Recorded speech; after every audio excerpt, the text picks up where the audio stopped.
The book of Genesis, chapter 33. Jacob lifted up his eyes and looked, and behold, Esau was coming, and with him 400 men.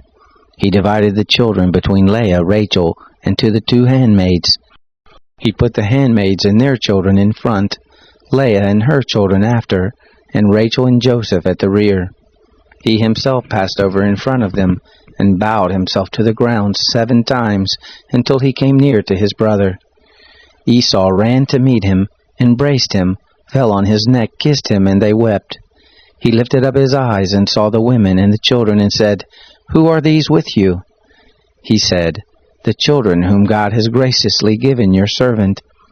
Then the handmaids came near with their children, and they bowed themselves. Leah also and her children came near and bowed themselves.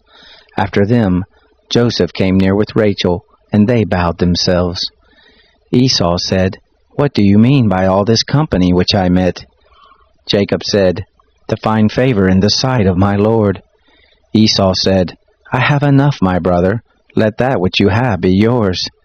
Jacob said, "Please, no. If I have now found favor in your sight, then receive my present at my hand, because I have seen your face, as one sees the face of God, and you were pleased with me. Please take the gift that I brought to you, because God has dealt graciously with me, and because I have enough." He urged him, and he took it.